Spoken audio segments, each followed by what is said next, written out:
Gabriel Hale had learned to walk through his own house without making a sound. Years of late-night returns from boardrooms and flights had taught him the art of quiet entrances. But tonight, as he stepped down the long corridor toward his daughter's room, there was a sound he hadn't heard in months, a burst of laughter so bright, so unguarded, that it stopped him mid-step.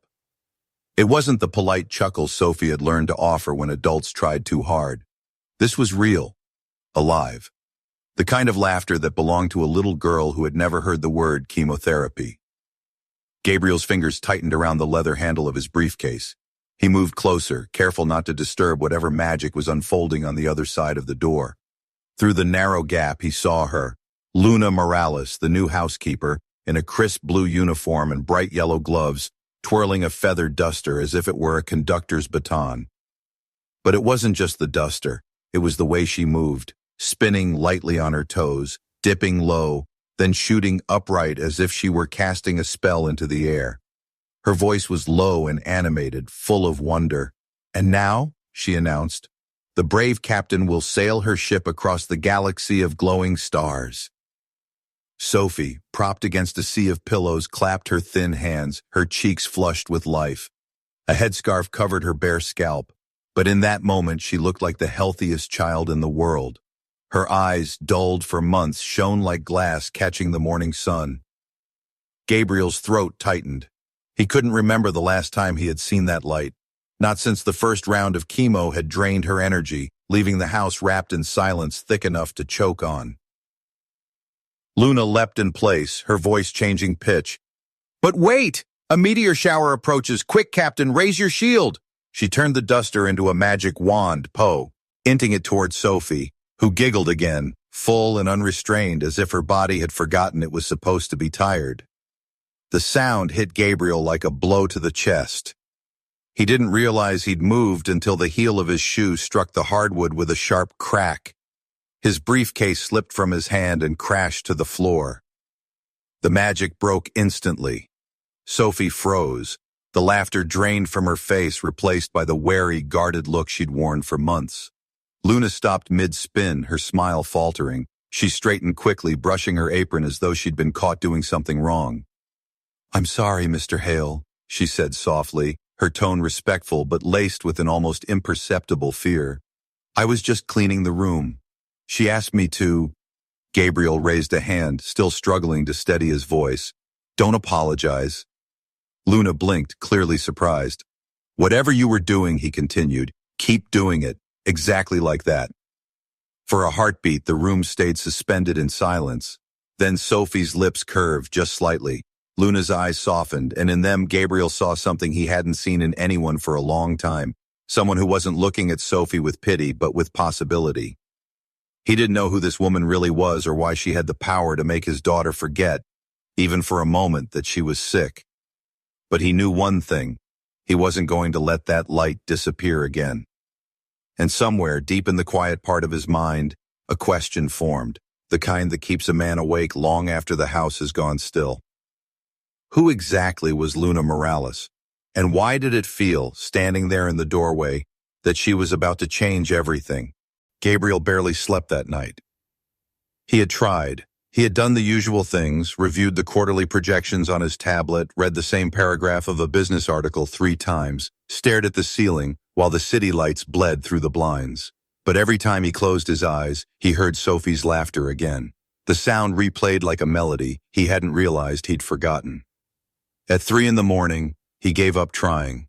He slipped on a sweater, padded to the kitchen, and poured himself a glass of water. That's when he noticed a faint glow coming from down the hall. Sophie's door. The instinct to check on her had become second nature since her diagnosis. But when he peeked in, he didn't see Sophie awake or restless. She was fast asleep, breathing deep, her small chest rising and falling under the soft blue light of a night lamp. The glow was coming from Luna. She sat cross-legged on the floor beside the bed, a small notebook in her lap. She wasn't cleaning, wasn't moving, just writing. The light caught the faint curve of her smile as she glanced at Sophie between sentences, like she was capturing something precious before it slipped away. Gabriel almost said something, but a strange hesitation held him in place. Instead, he stepped back into the shadows, listening. Luna's pen scratched softly across the page, slow and deliberate, as though each word mattered. The next morning, he found her in the kitchen, already dressed in her uniform, making Sophie's breakfast. She moved with a kind of efficiency that wasn't rushed, as though every action, cutting fruit, pouring milk, was part of a larger care he couldn't quite name. "You were in her room last night," he said. Luna looked up, startled but calm. "Yes, sir. She had a nightmare earlier, so I stayed a while." "And the notebook?" Her gaze didn't waver. "It's something I do for the children I've cared for." By the third day, Gabriel couldn't ignore it. There was something about Luna Morales that didn't fit neatly into the quiet, obedient role of housekeeper. It wasn't just Sophie's sudden bursts of laughter or the way Luna seemed to know exactly how to coax her out of a mood without forcing it. It was the small things, the confidence in her posture, the way her eyes scanned a room like she was measuring every detail, the fact that she never flinched when Gabriel entered. Most employees kept a polite distance from him, their eyes darting away under the weight of his presence. Luna looked him straight in the face, as if she wasn't intimidated by the man who could buy and sell entire companies before lunch. That morning, he lingered by his home office door, watching her and Sophie from a distance. The dining table had been transformed into a spaceship control deck. Sophie sat in the captain's chair, really a padded stool, a scarf tied around her head like a helmet, while Luna narrated their mission in a voice full of mock drama. "Captain, we have incoming meteors at 2 o'clock. "Shields up," Sophie commanded, grinning through a mouthful of toast. They laughed, and Gabriel felt a tug inside him, a dangerous mix of pride and something warmer, something he wasn't ready to name. When Sophie left for her nap, he finally approached Luna. "You've worked with children before." "Yes," she said, rinsing a plate. "Professionally?" A pause. "Yes." "What did you do?" She hesitated, then met his eyes. "I worked as a pediatric care aide, mostly with oncology patients. I had to leave when my mother got sick." Something in her tone hinted at more than she was saying. Gabriel wanted to press, but something in her steady gaze warned him off. She wasn't being evasive. She was drawing a line. Later that afternoon, as he went through a stack of emails, Gabriel caught sight of a folder Luna had left on the side counter in the kitchen. It was small, leather-bound, and bore a faint embossing, "Memories worth keeping." Before he could stop himself, he opened it. Inside were pages filled with careful handwriting and small Polaroid photos. Sophie holding the feather duster like a sword. Sophie smiling mid-bite of a sandwich. Sophie with her head tilted back, laughing. The dates were neatly written in the corners, along with captions that read like tiny love letters to life. First smile in months, sang 2 lines of her favorite song, asked if she could fly to Mars someday. He closed it quickly when he heard footsteps. "You found it," Luna said softly, standing in the doorway. "I wasn't looking," Gabriel began, but she shook her head. "It's all right. I make one for every child. Some families don't get the ending they hope for. This way, they still have the good days." Her voice was calm, but there was a shadow there, a weight he recognized. The weight of someone who had been in too many rooms where good news never came. For a moment, neither of them spoke, and Gabriel realized he was beginning to fear something. Fear that if Luna left, Sophie would lose more than just a housekeeper. She'd lose the only person who seemed able to reach her. Gabriel hadn't spoken to Vanessa in weeks, which was exactly how he liked it. His ex-wife had a gift for entering a room and making it feel 10 degrees colder. So when his phone buzzed at 8:47 a.m. with a text that simply read, "I'm coming over," he felt his chest tighten. He didn't even have time to warn Sophie before the sound of tires on gravel echoed outside the front gates. By the time he opened the door, Vanessa was already stepping out of her car, a silver coupe that gleamed like it had been polished just for the occasion. Her heels clicked against the stone walkway, sharp and deliberate. "Where is she?" Vanessa asked, brushing past him like she still lived there. Her perfume trailed after her, expensive, suffocating. "Sophie's resting," Gabriel replied, forcing calm into his voice. "She's had a good week, don't—" But it was too late. Vanessa had already turned toward the living room, her gaze narrowing as she spotted Luna kneeling on the rug, carefully stacking a set of brightly colored blocks with Sophie. The sight seemed to stun Vanessa for a second. She didn't speak, just looked. and Gabriel knew that look. It was the one she used when she was silently filing someone into a box labeled beneath me. "I see you've upgraded from the last housekeeper," she said finally, her tone coated in sugar but sharpened with steel. "Her name is Luna Morales," Gabriel said, stepping closer, "and she's helping Sophie more than anyone else has." Sophie looked up then, her face lighting up at the sight of her mother. "Mommy!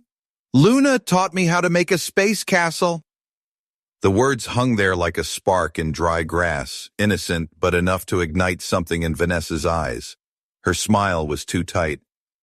"That's nice, sweetheart. But I'm sure Luna has plenty of cleaning to do." Luna didn't flinch.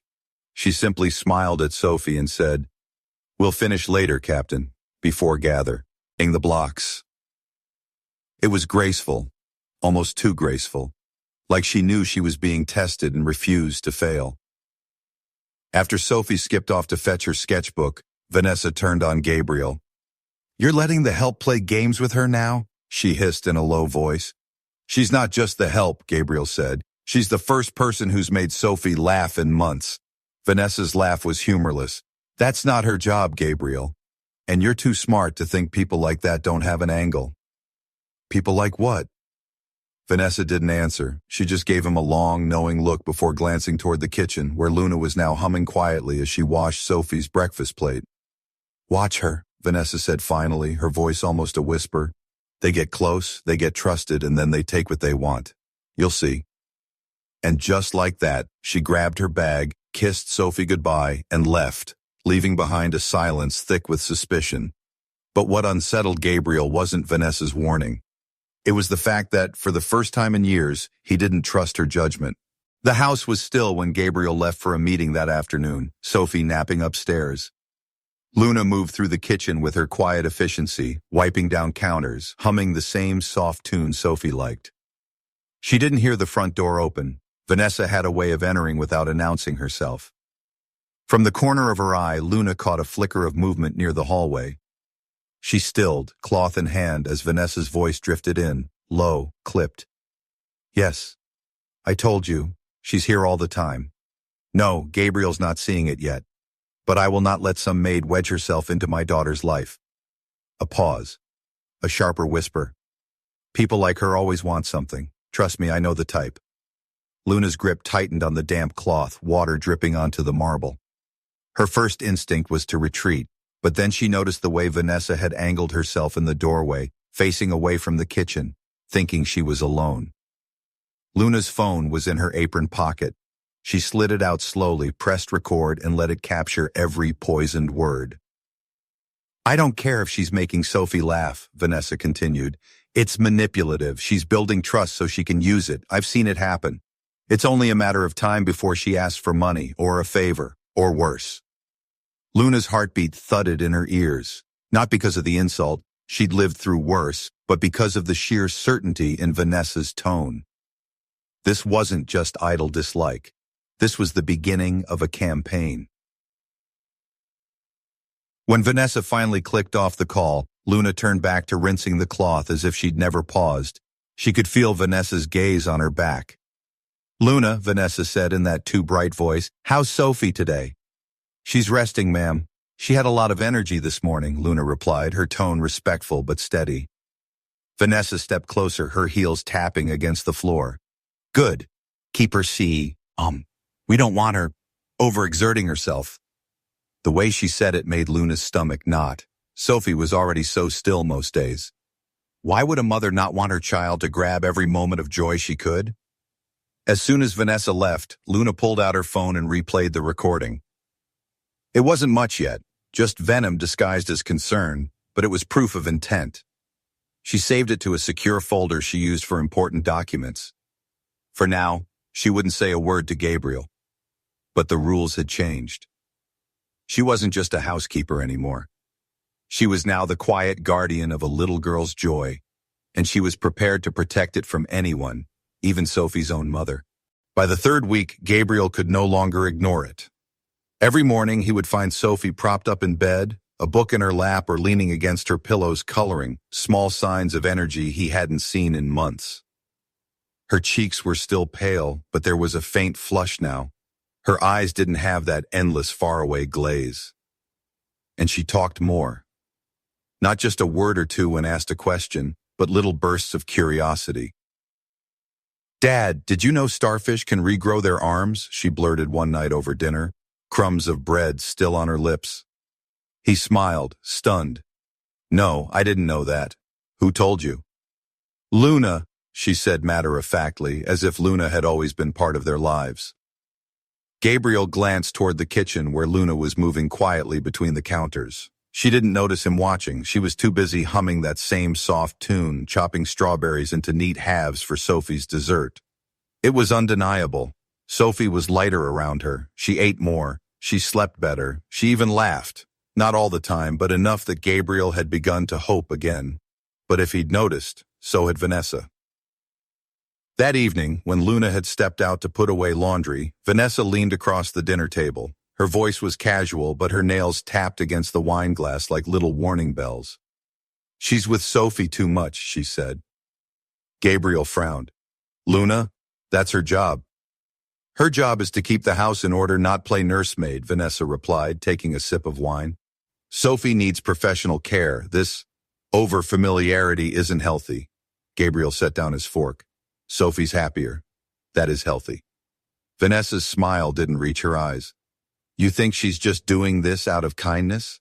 People like her—" She stopped, catching herself, but the air between them had already shifted. Gabriel's gaze sharpened. "People like her?"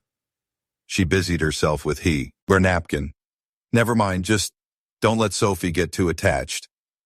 Later that night, Gabriel stood in the doorway to Sophie's room. Luna was perched on the edge of the bed, reading in a soft, animated voice, while Sophie clutched a stuffed fox. It wasn't what she was saying. It was how she was looking at Sophie. Not with pity, not with fear, but with the kind of unshakable belief that Sophie would get through this. Gabriel realized something then. He wasn't just watching an employee with his daughter. He was watching someone fight for her in a way no one else had, not even him. And it made him wonder, for the first time, what Luna saw when she looked at him.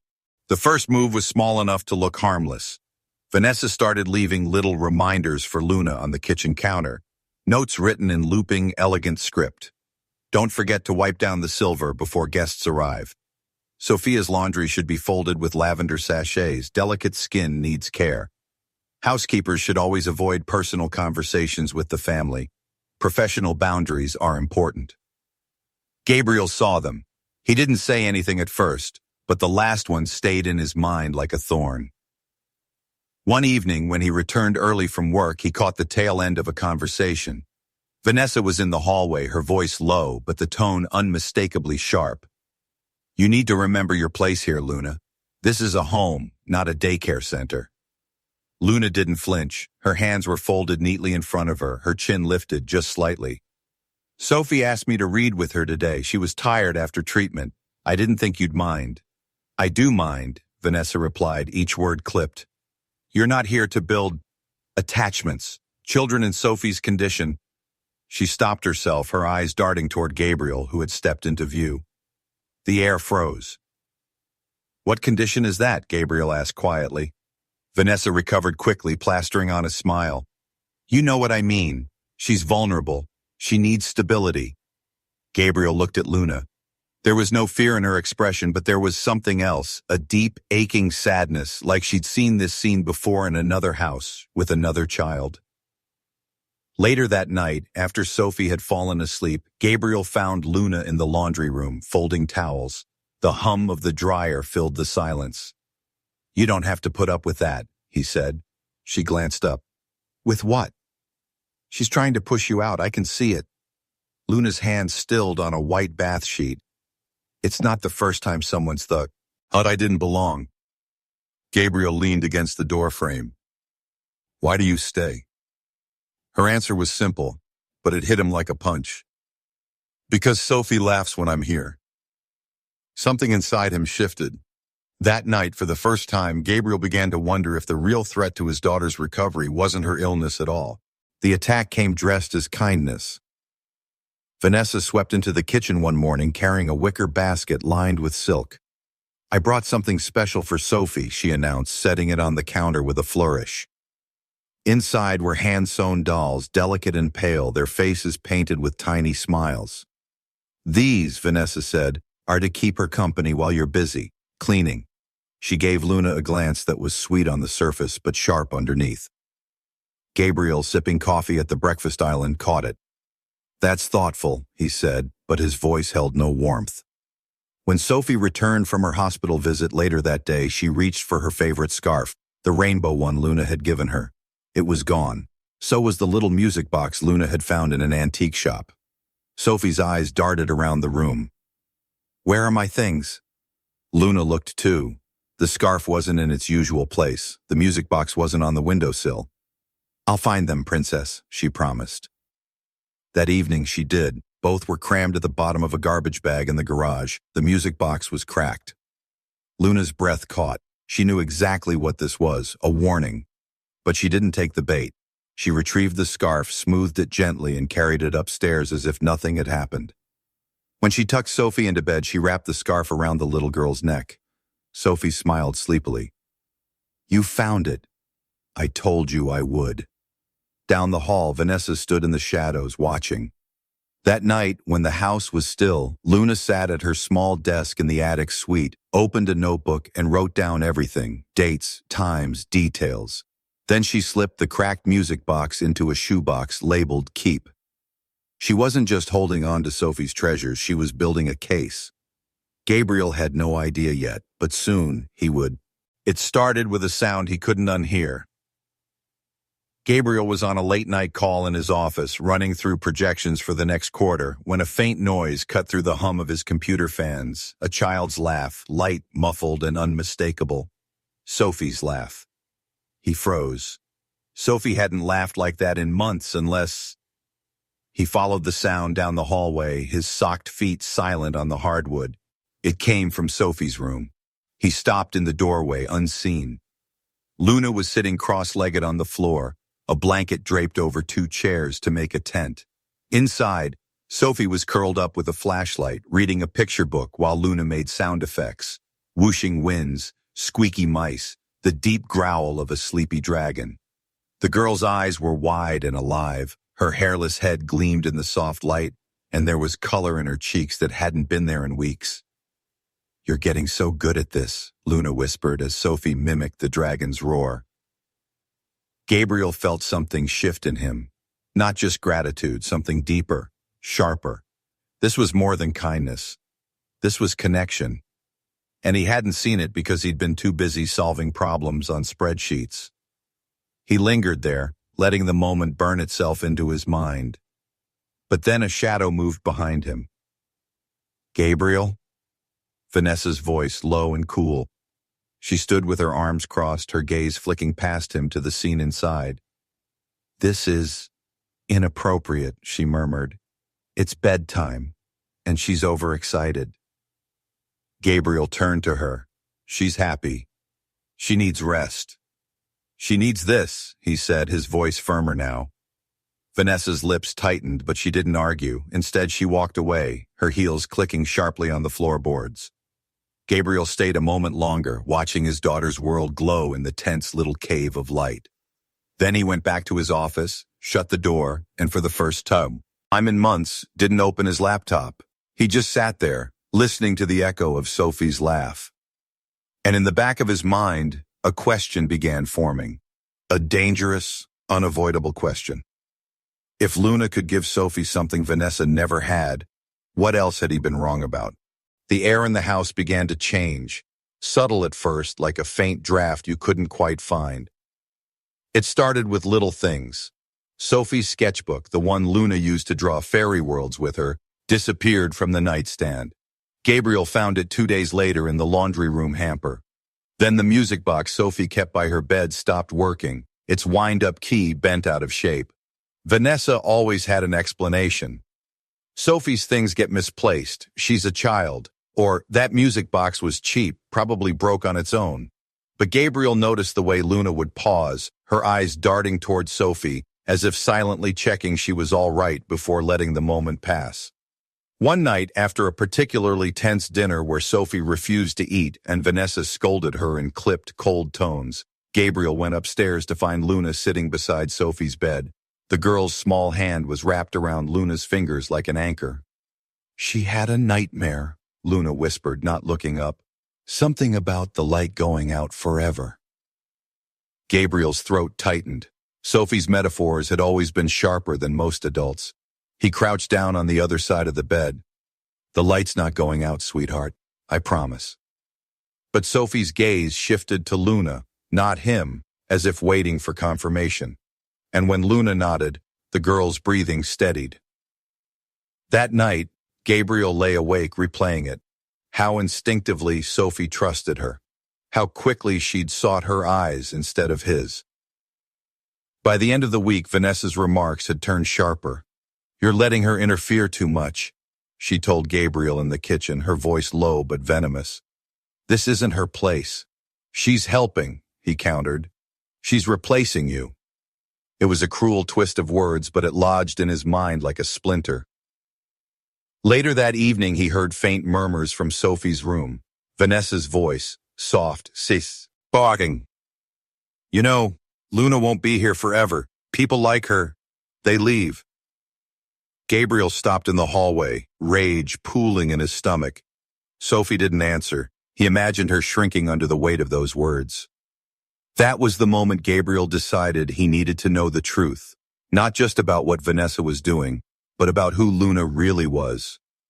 Because in his gut, he already knew. Someone was fighting for his daughter's life in this house, and someone else was trying to take it apart piece by piece. And if he guessed wrong, Sophie wouldn't have the strength for a second chance. It was past midnight when Gabriel finally sat down in his study, the house silent except for the soft hum of the refrigerator in the kitchen below. He stared at his laptop for a long moment, his fingers hovering over the keys. Looking into an employee's past without their consent wasn't something he'd ever done before. But this wasn't business. This was Sophie. A few keystrokes and access to the private investigator he kept on retainer for corporate deals opened doors most people couldn't. Within an hour, a name appeared on his screen. Luna Isabel Morales, 31 years old, born in El Paso. Clean criminal record. Formerly employed at St. Jude's Children's Hospital, but not as a cleaner. Child life specialist. Gabriel leaned back in his chair, the words sinking in.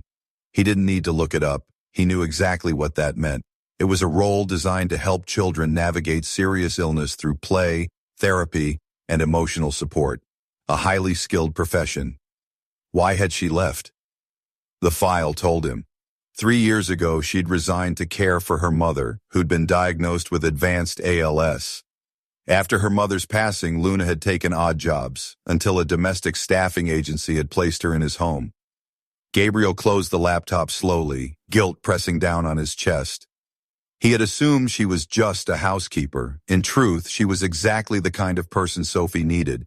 Someone trained to understand the invisible wounds illness carved into a child. But another detail in the report caught his eye. Luna had been recommended to his household by Vanessa. That didn't fit. Vanessa had been hostile toward her from the start. The question churned in his mind until, the next morning, he found himself in the laundry room, where Luna was folding fresh sheets. "Why did you take this job?" he asked, voice low. She looked up, surprised by the directness. "Because I reminded me of a little girl I used to work with, and because sometimes people end up where they're needed, even if it's not the plan." It was a beautiful answer, but something in her tone told him there was more. Something she wasn't saying.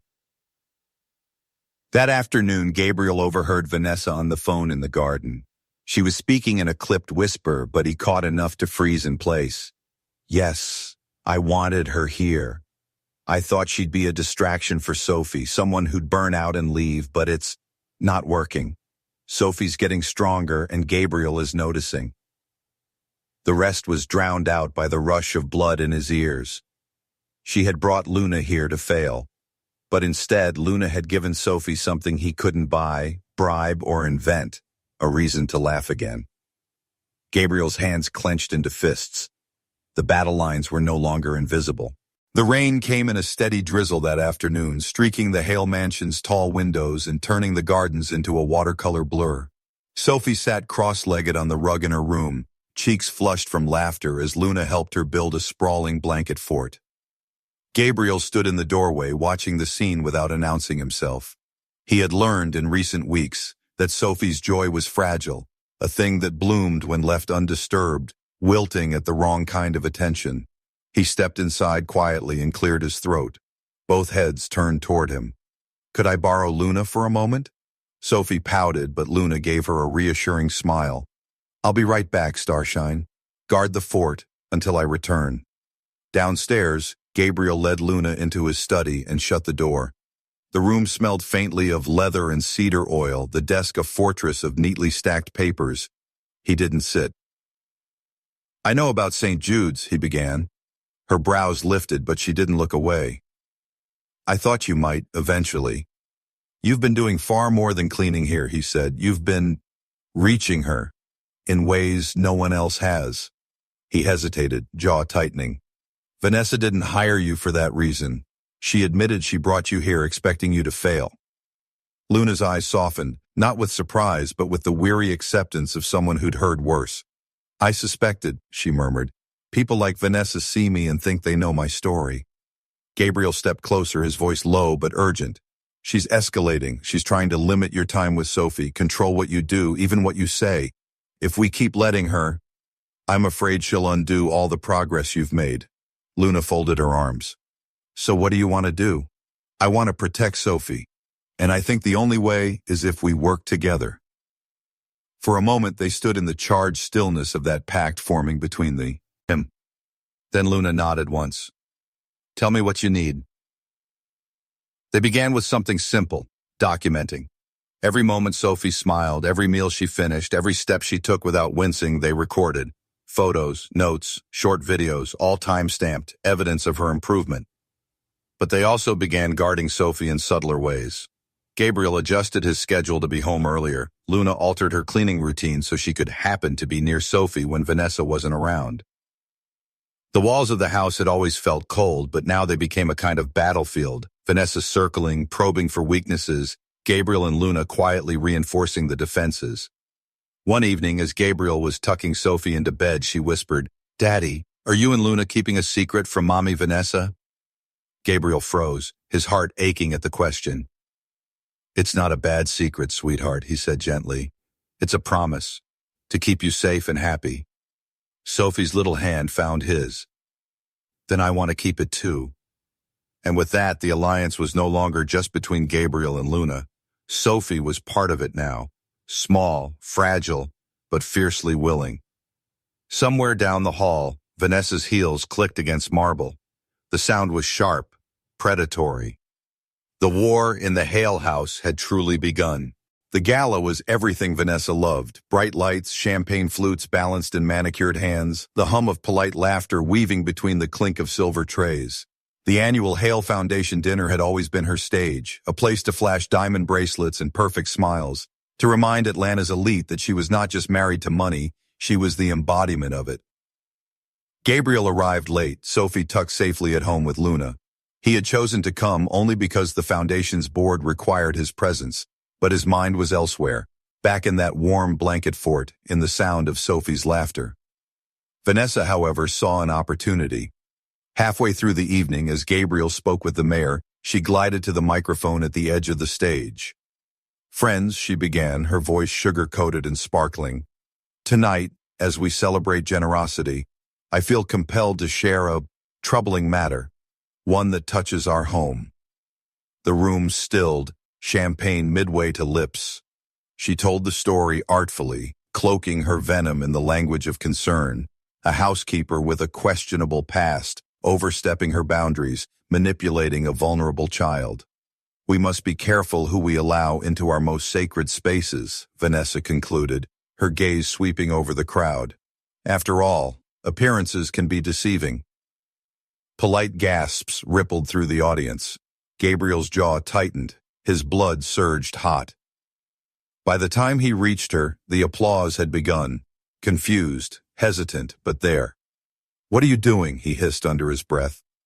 "Protecting our daughter," Vanessa replied smoothly, the corner of her mouth curving in the faintest smile. "Or are you too blinded to see the danger she poses?" But what Vanessa didn't notice was the photographer in the corner, sent not by the society pages, but by Luna's friend from her volunteer days. Every word Vanessa had spoken into, that microphone was now crisp on an SD card, her face lit with self-satisfaction. Later, Gabriel found himself standing alone outside the ballroom, cold night air biting his skin. He called Luna. "She made it public," he said simply. On the other end, Luna's voice was calm but steady. "Good. Now she's on record." For the first time that night, Gabriel felt the faint stirrings of something that wasn't anger. It was anticipation. Vanessa thought she had drawn first blood. She didn't realize she had just handed them the weapon. The morning after the gala, Vanessa's speech was already echoing through the polished corridors of Atlanta's high society. Her concern about the housekeeper had traveled faster than champagne rumors, and she was glowing with satisfaction over breakfast. She scrolled through her phone, reading texts from friends. "You were so brave to say that. Such a good mother. Protecting Sophie is everything." In her mind, she had won. But in the modest apartment on the other side of the city, Luna sat at her small kitchen table, laptop open, headphones in. The gala recording played in crystal clarity, Vanessa's voice dripping condescension and veiled malice. Each sentence was neatly clipped and saved. She forwarded the audio to Gabriel with the subject line, her words, unedited. Gabriel listened in his office, the city skyline behind him.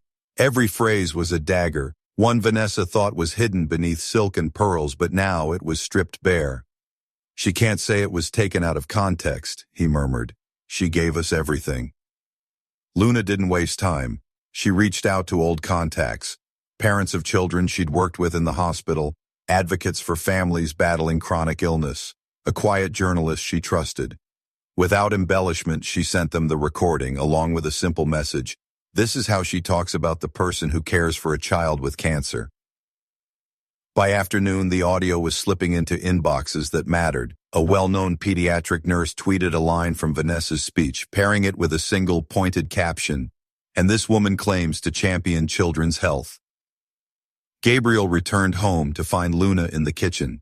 Sophie perched on the counter helping her peel apples. The normalcy of it hit him hard. This was what safety looked like. "She's going to come after me harder now," Luna said softly. "Let her," Gabriel replied. "We're not just reacting anymore. We're building the case." Outside, the winter air pressed against the glass, but inside the Hale home, a quiet heat was rising. Vanessa thought she had turned the city against Luna. She didn't realize her own voice was about to do the most damage of all, right into the very circle she depended on to survive.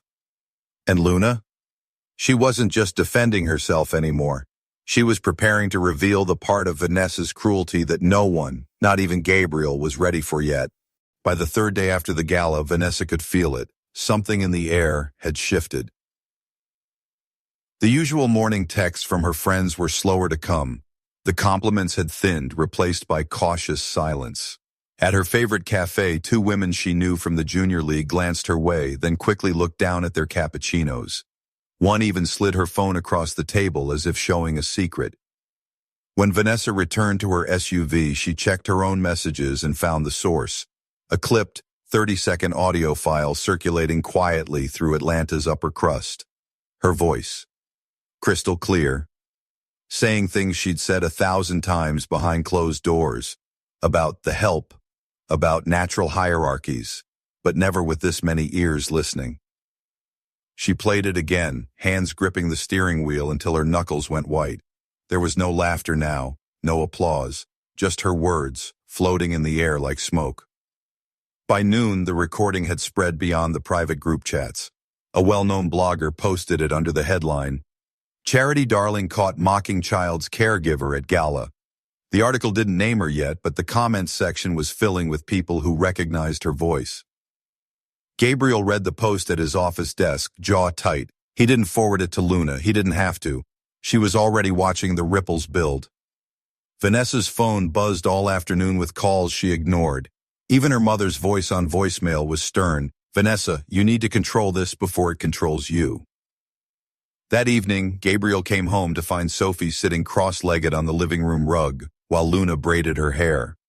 He stood in the doorway for a long moment, watching the gentle rhythm of Luna's hands and the way Sophie's head tilted back in trust.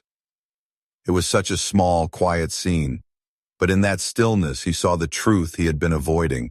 This was what his daughter needed, not the cold perfection Vanessa tried to impose. Vanessa didn't know it yet, but her foundation in Gabriel's life had already cracked. The recording was just the first hammer blow. The next one would shatter it completely. Because Luna was still holding on to one piece of evidence that had not yet seen the light, one that would turn whispers into outrage and make it impossible for anyone, especially Gabriel, to stand on her side. It happened on a Thursday afternoon under a sky so clear it almost mocked what was coming. Gabriel was at his desk when Luna walked in holding her phone. She didn't sit, didn't even offer a preface. She simply pressed play. Vanessa's voice filled the room. Not the clipped arrogance of the gala recording, but something far darker, calculated, cold. If Sophie gets better too quickly, Gabriel may start to question whether he really needs me. I'm the glue holding this family together. If the illness disappears, so does my leverage.